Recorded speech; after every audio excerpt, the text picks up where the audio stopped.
Hello everyone, welcome to today's video with Dr. Cotland. Unfortunately, Dr. Cartman is ill in bed. We were going to be discussing COPD today, but we'll have to save that one for another occasion. While I'm here though, we will talk about something else. I noticed online a recent video from a lady by the name of Dr. Susan Oliver talking about the report from Dr. Malhotras. In an attempt to debunk it. So there's been quite a bit of buzz lately about a new paper by Dr. Malhotras that he says was published after a rigorous and long peer review process and is perhaps the most important work of his career so far, with implications for every human being on the planet. He has been extensively promoting the paper at anti-vax conferences and on some TV shows. So I've looked at this paper and looked at her video, and there's a number of concerns I have about her interpretation. First of all, if we go into the points really one by one, the first concern is the language she uses. So she uses language on several occasions like anti-vax. The word anti-vax is a lazy phrase. It's just like conspiracy theorists, just designed to discredit before any debate has actually begun. So I'll call her up on that, and also referring to doctors and scientists' work as bollocks, crap, and lies.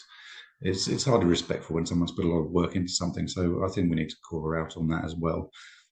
Now, the first point she raises, she implies that the journal this paper is published in is not reputable.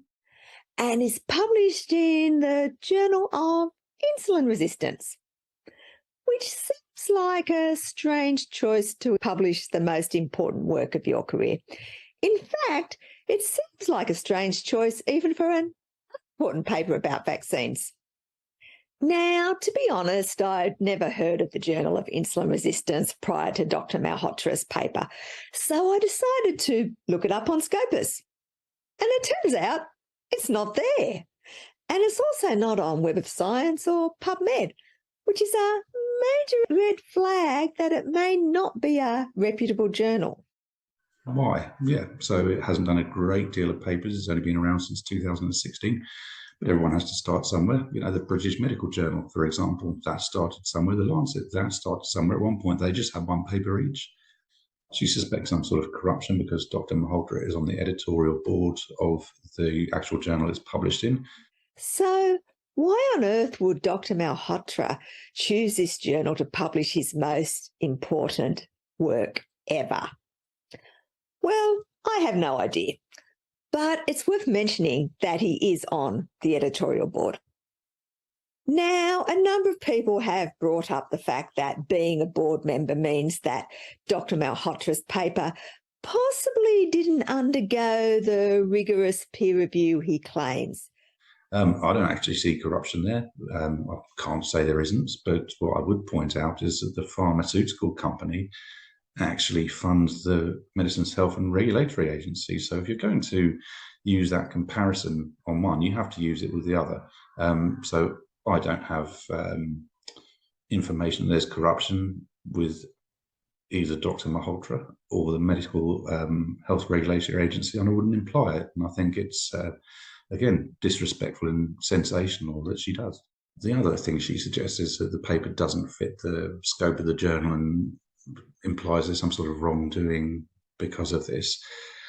Well, as we've seen over the last 2 years, that anyone that goes against the narrative is just shut down, forced out, cancelled. It's a bit like the Emperor's New Clothes. If there are a number of royalist magazines, for example, and the word about was that the Emperor had wonderful, wonderful clothes, and everyone was saying it, and there was only a little boy saying it, and that boy wanted to say to these people, look, the Emperor's got new clothes. They wouldn't publish it. And it's the same as we've seen here. Anyone that dares speak ill of this vaccine is silenced. So maybe Dr. Malhotras approached Lancet, British Medical Journal, Nature, who knows? But I can understand why they wouldn't want to publish it. You know, feeling and politics, as we've seen, is stronger than facts. Dr. Oliver again goes on to try and discredit Dr. Malhotras' paper by saying one of the references he uses only in an editorial. Okay, Let's have a look at this paper. Oh, it's an editorial. Does it at least represent the best available evidence? Well, not according to this paper here, which was written in response to it. The authors of this paper point out that Malhotra and co-authors cherry-picked studies and misrepresented other studies. And indeed, most cardiologists would consider Malhotra's views on treating cardiovascular disease dangerous. So Dr. Oliver goes on to say that the paper that Dr. Malhotra references, or one of the papers, is just an editorial from a journal rather than a paper. I don't understand the relevance with that. If I'm honest, the paper has been published. It is a paper, and she goes on to discredit it by saying that it's had a negative review of some kind, but that's from one person, and from that one person's negative review of that paper, she makes the implication that Dr. Malhotra is somehow corrupt, he's cherry picking, he's misleading, which is a very strange conclusion to draw just because of one person's comment. She refers to some of Dr. Malhotra's work and says most cardiologists agree that it's incorrect. Well, that's a simple sweeping statement from her. Where does she get the evidence from that? So another concern I have about her video, in an attempt of, a further attempt to discredit Dr. Malhotra, Dr. Oliver implies that one of the references he used isn't linked to an actual or the reference is incorrect, and the paper that it's linked to doesn't show what he's saying. Dr. Malhotra says the information can be found. As you can see, it has only one table dealing with adverse events, so that's obviously where the information is. Let's have a look. Well, that's strange. It doesn't mention cardiac arrest at all. So, by this mere fact, she's implying that what he's saying isn't true. But then very strangely, she pulls up a paper which it shows what he's saying. So whether it's an incorrect reference or she's cherry picking, I have no idea. But the paper goes on to say really exactly, or the table in the paper goes on to say exactly what Dr. Malhotra is saying. It turns out that the numbers actually come from this paper here, which was also published in the New England Journal of Medicine. And it's a follow-up of the original trial with the data for 6 months. And Dr. Malhotra is also being a little disingenuous about the data. This is a table where the cardiac arrest numbers come from. And as you can see, it is a table of all deaths which are evenly balanced between both groups. Although it does indeed show the cardiac arrest figures that Malhotra claims, they are not the only cardiac adverse events included in the table. Given Dr. Malhotra was previously talking about heart attacks, you would think he would at least also look at the data for that. The medical term for heart attack is myocardial infarction, and as you can see, there were 2 in the placebo group and 0 in the vaccine group.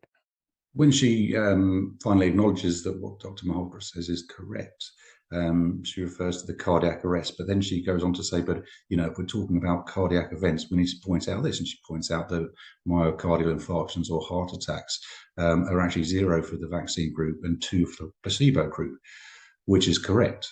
However, if we look at all cardiac events in that on that table which she's referring to, we can see that the total number of various cardiac events was 6 for the vaccine group and 3 for the placebo group. Again, clearly cherry picking, which is exactly what she accuses Dr. Malhotra of.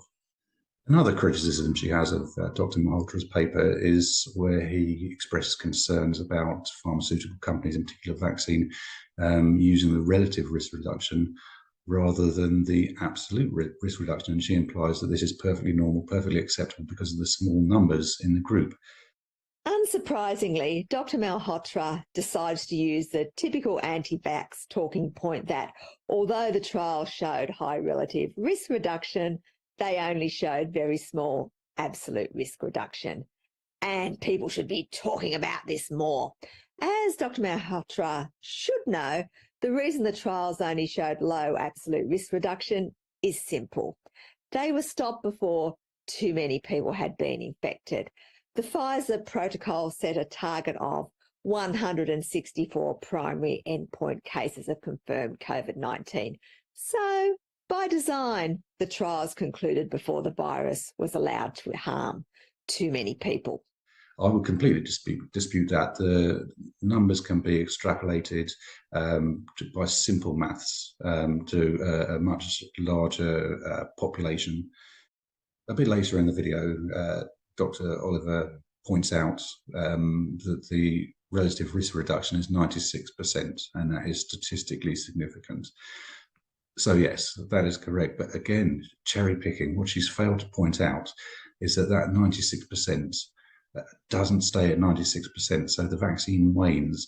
And we know now that in as little as 3 to 4 months or 12 weeks, that the efficacy of the vaccine she's talking about drops almost zero. And statistical numbers from the UK Health Security Agency weekly surveillance report actually suggest that after 2 vaccines, that efficacy turns negative.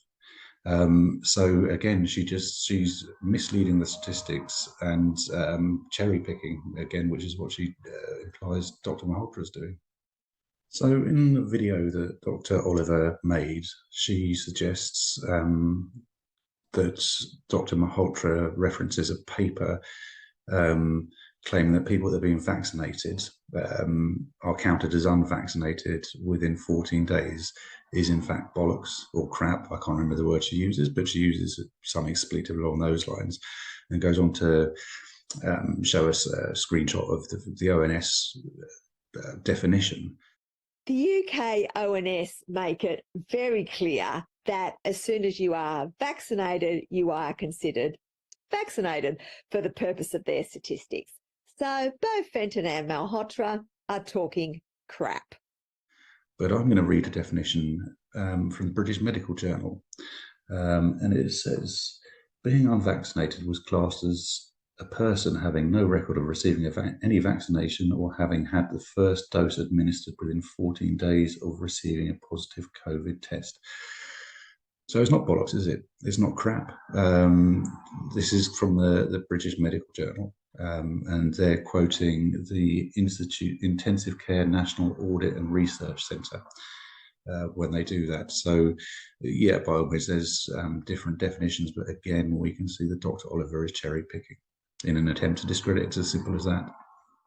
So I'm not going to go through any more points because the video will be too long, but I just want to show you, despite all her rhetoric, sarcasm, implications, Dr. Oliver isn't making a fair video. She's not critically assessing Dr. Malhotra's work. I actually think it's more to do with her YouTube channel, which I can see has got a number of videos, a substantial number of subscribers, and maybe she's making a bit of money out of it. Thank you.